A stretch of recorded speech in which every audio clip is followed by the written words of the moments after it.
இரண்டாம் கட்ட பேச்சுவார்த்தைகளை நடத்துறதுக்கு நாங்கள் தயார்.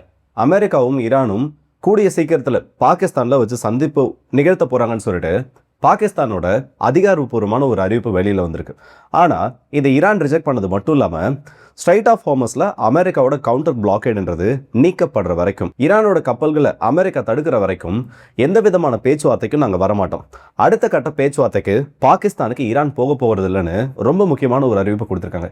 என்னடா இருக்கே சொல்கிற, 2 நாளைக்கு முன்னாடி ஈரானோட ஃபாரின் மினிஸ்டர் அடுத்த கட்ட பேச்சுவார்த்தைகளுக்கு ஈரான் தயாராக இருக்காங்க, எப்போ வேணுனாலும் அமெரிக்காவும் ஈரானும் அடுத்த கட்டமாக இதை எப்படி சுமூகமாக பேசி தீர்க்கலாம்னு சொல்லி அதற்கான வழிகளை தேடிட்டு இருக்காங்கன்னு ஒரு அறிவிப்பு கொடுத்தாரு. ஆனால் திடீர்னு இப்படி ஒரு அறிவிப்பு வரதுக்கான காரணம் என்னன்னு பார்த்தோன்னா, ஈரானுக்கு சொந்தமான ரொம்ப முக்கியமான ஒரு கப்பல், ஒரு 1000 அடி நீளமுடைய ஹெவி கார்கோவை கேரி பண்ணக்கூடிய ஒரு கப்பல், அதை அமெரிக்கா சிறைப்பிடிச்சிட்டாங்க. சிறைப்பிடிச்சது மட்டும் இல்லாமல் அந்த கப்பல் எங்கேயும் போக முடியாதபடி அதன் மீது தாக்குதலும் நடத்தப்பட்டிருக்கு. இது ஈரானை ரொம்பவே ட்ரிகர் பண்ணியிருக்கு. இதுக்கு மிகப்பெரிய அளவு வார்னிங் கொடுத்தது மட்டும் இல்லாமல் அமெரிக்கா இதேமாதிரி தொடர்ந்து நிகழ்வுகளில் ஈடுபட்டு இருந்தாங்கன்னா இதுக்கு ஃபிட்டிங் ரிப்ளைன்றதை நாங்கள் கொடுப்போன்றதையும் ஒரு எச்சரிக்கையாக கொடுத்துருக்காங்க. ஸோ இதோட சேர்த்து இன்னும் பல தகவல்களை இந்த ஒரு பதிவில் பார்த்துலாம். ஸோ வாங்க வீடியோக்குள்ள போயிடலாம். நான் உங்கள் கேத்தம் புக்ஷன் டிபி ட்ரெண்டிங்ஸ்.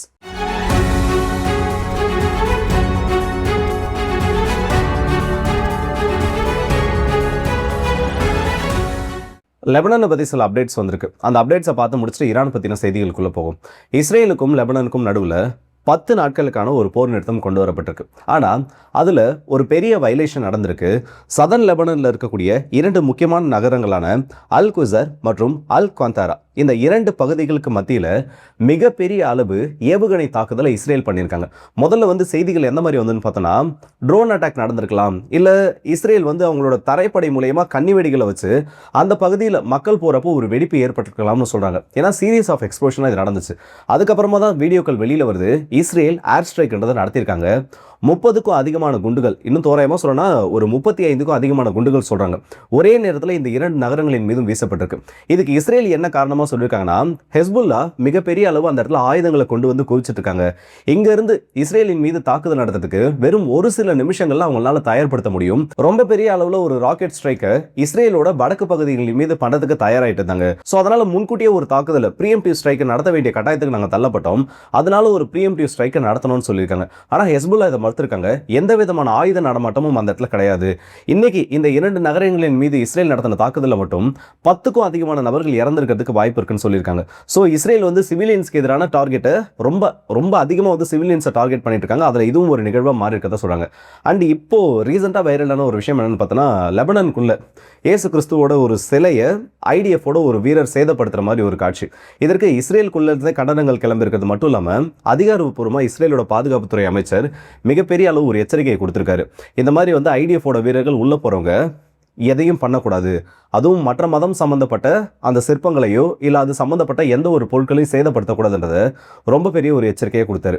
காசாவில் நடந்தது எல்லாருக்கும் மறந்துருச்சுன்னு நினைக்கிறேன். ஆனால் லெபனானுக்குள்ள இப்படி ஒரு சம்பவத்தை இஸ்ரேல் பண்ணுவாங்கன்றது யாருனாலையும் இந்த இடத்துல எதிர்பார்க்க முடியாத ஒரு விஷயமா இருக்கு. அண்ட் நிறைய பேருக்கு தெரியாத இன்னொரு விஷயம் என்னன்னா, நேற்று ஒரு நாளில் மட்டும் இஸ்ரேலில் 40க்கும் அதிகமான இடங்களில் ஆன்டி நெத்தன்யாஹூ ப்ரொடெஸ்ட் நடந்துட்டு இருக்கு. நல்லா நீங்கள் கவனிச்சு பார்த்தீங்கன்னா, கவர்மெண்ட்டுக்கு எதிரான ப்ரொடெஸ்ட் கிடையாது. நீங்கள் லெபனானை தாக்குறதோ இல்லை காசாவின் மீது தாக்குதல் நடத்துறதோ இஸ்ரேலியர்களுக்கு பிரச்சனை இல்லை.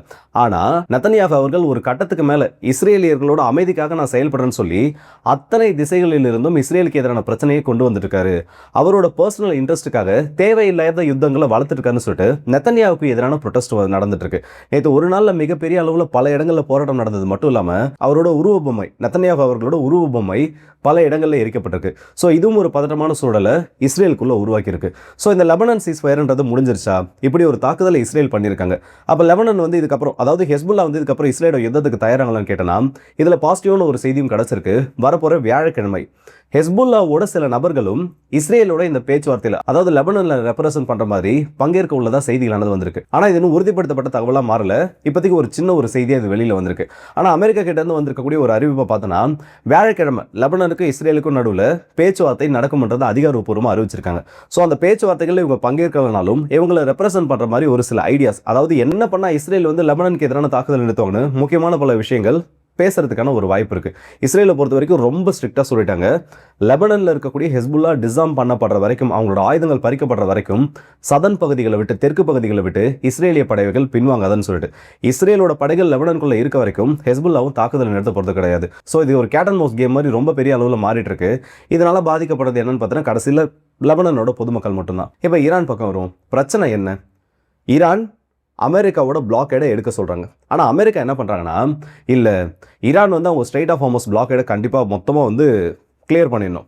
அப்படி பண்ணுறது மட்டும் இல்லாமல் எந்தெந்த பிரச்சனைக்குரிய பகுதிகள் அடையாளம் காணப்பட்டிருக்கும், அதாவது யுரேனியம் என்ரிச்மெண்ட்டாக இருக்கட்டும், இல்லை ஈரானுக்குள்ளே இருக்கக்கூடிய சில முக்கியமான ப்ராக்ஸி குரூப்ஸ் இருக்காங்க, ஈரானுக்கு ஆதரவாக செயல்படக்கூடிய குரூப்ஸில் ஈரானுக்குள்ளே இருக்கக்கூடிய ப்ராக்ஸி குரூப்ஸ், இவங்களை பயன்படுத்தி தான் ஈராக் போன்ற நாடுகளில் மிகப்பெரிய ஒரு கேமை ஈரான் நடத்திட்டு இருக்காங்க.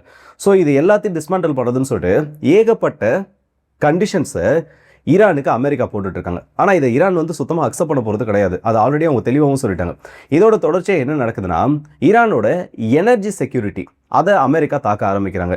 இத்தனை நாட்களாக பார்த்தோன்னா ஈரானோட கார்கோ கப்பல்கள் அமெரிக்கா பெருசாக கை வச்சது கிடையாது. ஈரான்லேருந்து எண்ணெய் எடுத்துகிட்டு போகக்கூடிய கப்பல், இல்லை ஈரானுக்கு வரக்கூடிய எண்ணெய் வருமானம், இதற்கு சம்மந்தப்பட்ட தாக்குதல் தான் நடந்திருக்கு. பைப்லைன் அடிக்கிறது, ரெஃபைனரி அடிக்கிறதுன்னு.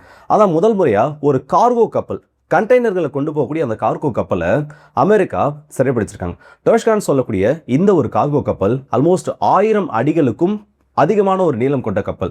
இதில் இருக்கக்கூடிய கார்கோவோட எடையை பார்த்தீங்கன்னா ஒரு கம்ப்ளீட்டான ஒரு ஏர்கிராஃப்ட் கேரியர் எந்த அளவுக்கு வெயிட் இருக்குமோ அந்த அளவுக்கு அதில் கார்கோ இருந்ததாக சொல்கிறாங்க. அதில் இதில் முக்கியமான கவனிக்க வேண்டிய ஒரு விஷயம் என்னன்னா, இது ஈரானில் ஃபிளாக் பண்ணப்பட்ட ஒரு கப்பல் தான். இது கடைசியாக எப்போ சாங்ஷனுக்குள்ளே வந்திருக்குன்னு பார்த்தோன்னா 2021, 2023 இந்த 2 காலகட்டத்திலும் இந்த கப்பலின் மீது மிகப்பெரிய அளவு பொருளாதார தடைகள் அந்த நிறுவனத்தின் மீது போடப்பட்டிருக்கு.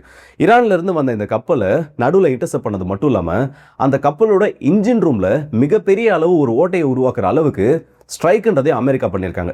இதுக்கு அமெரிக்கா கொடுத்துருக்கக்கூடிய விளக்கம் என்னன்னா, ஆல்மோஸ்ட் 4லிருந்து 4.5 மணி நேரத்துக்கும் அதிகமாக இந்த கப்பலோட நாங்கள் ரேடியோ கம்யூனிகேஷனை ஏற்படுத்துறதுக்கு முயற்சிகள் பண்ணோம். ஆனால் அவங்க கம்ப்ளீட்டாக சைலண்ட் ஆனது மட்டும் இல்லாமல் ரிப்பீட்டடாக நாங்கள் வார்னிங் கொடுத்ததுக்கப்புறமும் எங்கள் பிளாக்கேடை தாண்டி போகிறதுக்கான முயற்சிகளை ஈடுபட்டிருந்தாங்க. முதல்ல கன் ஷாட் ஃபயர் பண்ணோம், வார்னிங் ஷாட்ஸாக, அதை அவங்க கேட்கல. ஸோ வேறு வழி இல்லாமல் அந்த கப்பலை நிறுத்ததுக்காக அதோட இன்ஜின் ரூமில் மிகப்பெரிய ஒரு எக்ஸ்ப்ளோஷனை உருவாக்குற மாதிரி ஒரு ஸ்ட்ரைக்கை நாங்கள் பண்ணோம். ஆர்ம்டு ஸ்ட்ரைக், ஆயுதங்களை பயன்படுத்தி நாங்கள் தாக்கணும். இப்போ அந்த கப்பலானது எந்த பக்கமும் நகர முடியாதபடி எங்களோட கட்டுப்பாட்டுக்குள்ள வந்திருக்கு. எங்களோட பாதுகாப்பு படை வீரர்கள், சிறப்பு படை வீரர்கள் அந்த கப்பலுக்குள்ள போர்ட் பண்ணது மட்டும் இல்லாமல் இப்போ கம்ப்ளீட்டா அந்த க்ரூ மெம்பர்ஸ் முதல் கொண்ட அத்தனை நபர்களும் எங்களோட கண்ட்ரோலில் இருக்கிறதா ஒரு அறிவிப்பு கொடுத்துருக்காங்க. ஆக்சுவலாக உள்ள என்ன கார்கோ இருக்குன்றது தெரியல. ஈரான்லேருந்து போயிட்டு இருக்கக்கூடிய கப்பல் ஒரு சரக்கு கப்பல். அதை இப்போ அமெரிக்கா சிறைப்பிடிச்சிருக்கிறது பதற்றத்தை மட்டும்தான் அதிகரிக்கும். ஏன்னா சில நாட்களுக்கு முன்னாடி ட்ரம்ப் அவர்கள் சொல்லியிருந்தாரு, ஈரானோட கப்பல் உலகத்தோட எந்த ஒரு மூலையில் இருந்தாலும் அதை நான் பிடிச்சே தீருவேன், அப்படி பிடிச்சாதான் ஈரானை இந்த இடத்துல கட்டுக்குள்ள கொண்டு வர முடியுன்றது அமெரிக்க அதிபரோட ஒரு நம்பிக்கையா இருக்கு. ஆனா இது எஸ்கலேஷன்ஸ் தான் அதிகமாக்கும். இப்போ ஈரான் அடுத்து என்ன தெரியுமா பண்ணுவாங்க, இந்த ஸ்ட்ரெயிட் ஆஃப் ஹார்மஸ்ல இல்ல அதுக்கு பக்கத்தில் ஏதாச்சும் ஒரு கப்பல் வந்துன்னா அதை நோக்கி ஏவுகணை தாக்குதல் நடத்துவாங்க, இல்லை ட்ரோன் அட்டாக்ன்றதை பண்ணுவாங்க.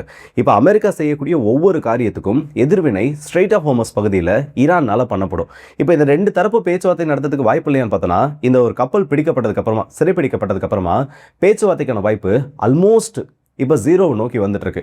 இதை ஈரானும் உறுதிப்படுத்தியிருக்காங்க. ஈரானோட பிரசிடென்ட் பெசஸ்கேன் அவர்கள் இன்னைக்கு ஒரு காணொலியில் சொல்லியிருக்காரு, அமெரிக்கா இந்த மாதிரி அத்துமீறல்களை பண்ற வரைக்கும் எந்த காரணத்தை கொண்டு நாங்கள் பேச்சுவார்த்தைக்கு போக போறது கிடையாது. பாகிஸ்தான் சார்பில் இப்போ ஒரு கோரிக்கையானது வைக்கப்பட்டிருக்கு. அதாவது ஈரான் கிட்ட சொல்லியிருக்காங்க, 2ஆம் கட்ட பேச்சுவார்த்தைகள் கூடிய சீக்கிரம் நடத்தப்படும். முதல்ல என்ன சொல்லியிருந்தாங்கன்னா, வரப்போற புதன்கிழமை அடுத்த கட்ட பேச்சுவார்த்தைகள் நடக்குன்ற மாதிரி சொல்லியிருந்தாங்க. ஆனால் 2 நாட்டு அதிகாரிகளும், குறிப்பாக ஈரான் வந்து இதில் பிடி கொடுக்காம இருக்கிறதுனால அமெரிக்கா மட்டுமே வச்சுட்டு பாகிஸ்தானால இந்த பேச்சுவார்த்தையை நடத்த முடியாது. ஸோ ஈரானோட கன்ஃபர்மேஷன் வர வரைக்கும் பாகிஸ்தான் இந்த இடத்துல வெயிட் பண்ண வேண்டிய ஒரு கட்டாயத்திற்கும் தள்ளப்பட்டிருக்காங்க. ஒரே ஒரு விஷயம் மட்டும்தான், அமெரிக்கா இந்த இடத்துல இறங்கி வராமல் ஈரானை அவங்களால பணிய வைக்க முடியாது. பணிய வைக்க முடியாதுன்னு சொல்றதையும் தாண்டி ஈரானை பணிய வைக்கிற ஸ்டேஜ் அவங்க தாண்டிட்டாங்க. இப்போதைக்கு ஃபோர்ஸை மட்டுமே பயன்படுத்தி, ஆயுதங்களையும் படை வீரர்களையும் மட்டும் பயன்படுத்தி ஈரானுக்கு எதிரான ஒரு யுத்தத்தில் அமெரிக்காவில் ஜெயிக்க முடியுமா, இல்லை அவங்க சொல்றதை ஈரானை கேட்க வைக்க முடியுமான்னு பார்த்தோன்னா அதுக்கான பாசிபிலிட்டிஸ் கிட்டத்தட்ட 0. அது ஹெவி கேஷுவாலிட்டி உருவாக்குறது மட்டும் இல்லாமல் அப்பயும் ஈரானால் சஸ்டெயின் பண்ண முடியும்னு சொல்லக்கூடிய அளவுக்கு ஜியோகிராஃபிக்கல் கண்டிஷன்ஸ் அந்த அளவுக்கு அவங்களால ஃபேவராக இருக்குது. ஸோ இப்போ ட்ரம்ப் எதுக்காக இதெல்லாம் பண்ணிட்டு இருக்காருன்னா, கடைசியில் நான் இதை பண்ணதுனால தான் ஈரான் இந்த இடத்துல ஒத்துக்கிட்டாங்க, நான் இதை மட்டும் பண்ணாமல் விட்டுருந்தேன்னா ஈரான் இந்த யுத்தத்தில் ரொம்ப பெரிய அளவு பாதிப்புகளை ஏற்படுத்திட்டு இருப்பாங்கன்ற மாதிரி அந்த ஒரு நரேட்டிவை செட் பண்ணுறதுக்காக பல விஷயங்களை பண்ணிட்டு இருக்காரு. ஈரானோட கார்கோ கப்பலை பிடிக்கிறதுனாலையோ இல்லை ஈரானுக்கு எதிரான ஒரு சில கப்பல்களுக்கு எதிரான நடவடிக்கை எடுக்கிறதுனாலையோ ஈரானை இந்த இடத்துல பண்ணி வைக்க முடியாது. ஏன்னா ஸ்ட்ரைட் ஆஃப் ஹார்மஸ்னு சொல்லக்கூடிய ரொம்ப முக்கியமான ஒரு ட்ரம்ப் கார்டு இப்போ ஈரானோட கைகளில் மாட்டியிருக்கு. அது ஈரான் கிட்ட இருக்க வரைக்கும் அமெரிக்கா எவ்வளோ பெரிய ஒரு ப்ரெஷரை போட்டாலும் சரி, இல்லை எந்த அளவுக்கு பவர்ஃபுல்லான ஒரு ஸ்ட்ரைக்கை பண்ணாலும் சரி, அதை தாண்டி மீண்டு வரதுக்கான வேலையும் ஈரான் பார்க்க ஆரம்பிச்சிருவாங்க. ஸோ இப்போதைக்கு இருக்கக்கூடிய ஒன் அண்ட் ஒன்லி ஆப்ஷன் அது மட்டும்தான் வழி, பேச்சுவார்த்தை தான். இந்த பேச்சுவார்த்தையை அமெரிக்கா ப்ராப்பராக நடத்தாமல் இதே மாதிரி நிறைய இடத்துல ஷோ ஆஃப் பண்ணிட்டு இருந்தாங்கன்னா பல சிக்கல்கள் இந்த இடத்துல ஏற்படும். ஏற்கனவே பார்த்தோன்னா ஒரு கான்ட்ரவர்சியலான விஷயம், தொடர்ந்து ஆஸ்திரேலியா, அமெரிக்காவோட சில பகுதிகள், இந்தியாவில் இருக்கக்கூடிய ஒரு முக்கியமான ரெஃபைனரி, இது எல்லாத்துலேயும் வந்து மர்மமான ஒரு தீ விபத்தானது ஏற்பட்டு இருக்கு. இது ஜஸ்ட்டு வந்து நார்மலாக இல்லை வந்து ஏதோ ஒரு கோயின்சிடன்ஸ் மட்டும் கிடையாது. கடந்த ஒரு 10 நாட்களோட டேட்டா மட்டும் எடுத்து பார்த்தோன்னா 29க்கும் அதிகமான ரெஃபைனரிஸ், உலகத்தில் இருக்கக்கூடிய முக்கியமான ரெஃபைனரிஸில் 29 இடங்களுக்கும் அதிகமாக இன்சிடென்ட்ஸ் ஆனது பதிவாயிருக்கு. ஸோ ஆயில் சப்ளை, அதன் மூலயமா ஏற்படக்கூடிய பாதிப்புகளில் ஏதோ ஒரு தரப்பு இந்த இடத்துல மிகப்பெரிய ஒரு வேலையை பார்க்க ஆரம்பிச்சிருக்காங்க. ஆயில் எனர்ஜி மார்க்கெட்டானது இந்த அளவுக்கு பாதிப்படைய போகுதுன்றப்போ ஈரான் யுத்தம் முடிவடையலை, இல்லை கிரிட்டிக்கலான சோக் பாயிண்ட்ஸ் அப்படியே செங்கடலில் இருக்கக்கூடிய பல்பால் மந்தாப் ஸ்ட்ரைட்டும் இந்த பக்கம் ஸ்ட்ரைட் ஆஃப் ஹார்மஸ் ஒரே நேரத்தில் பிளாக் பண்ணப்பட்டுச்சுன்னா எந்த ஒரு நாட்டினாலையும் தப்பிக்க முடியாது, குறிப்பாக ஆசிய கண்டத்தில் இருக்கக்கூடிய நாடுகள்னால. ஸோ அமெரிக்கா இந்த இடத்துல ஒரு பேச்சுவார்த்தைக்கு வரணும். அதை விட்டுட்டு இந்த மாதிரி சில விஷயங்களை தேவையில்லாத சம்பவங்களை பண்ணிட்டு தானா அது ஈரானை இன்னும் கோபமடைய வைக்கும். இதை வந்து ஈரானை நான் வந்து பிரைஸ் பண்ணுற மாதிரியோ இல்லை ஈரானை வந்து ரொம்ப சப்போர்ட் பண்ணுற மாதிரி பேசுகிற மாதிரி உங்களுக்கு தெரியலாம். ஆனால் இந்த இடத்துல உண்மை என்னன்னா, அமெரிக்காவில் அவங்களோட கம்ப்ளீட்டான பவர் ஷோ ஆஃபை இந்த இடத்துல ஈரானுக்கு எதிராக பண்ண முடியாது. அப்படி இருக்கப்போ நீ இதெல்லாம் பண்ணினா என்னால் இன்னும் ஸ்ட்ரைட் ஆஃப் ஹார்மஸை ஈரான் மூட முடியுன்றது நம்மள மாதிரி நாடுகளுக்கு தான் பிரச்சனை. ஸோ எல்லாரும் சேர்ந்து இந்த இடத்துல கூடிய சீக்கிரம் இந்த பிரச்சனையை முடிக்கணும். குறிப்பாக அமெரிக்காவோட அதிபர் இந்த விஷயத்தில் கொஞ்சமாவது அவரோட பதவிக்கு ஏற்ற மாதிரி நடந்துக்கணும். அண்ட் இந்த வீடியோ பற்றி உங்களோட கருத்துக்களை மறக்காம கமெண்ட் செக்ஷன் சொல்லுங்கள். அடுத்த வீடியோ சந்திப்போம். அது வந்து உங்கள் எல்லாருக்கே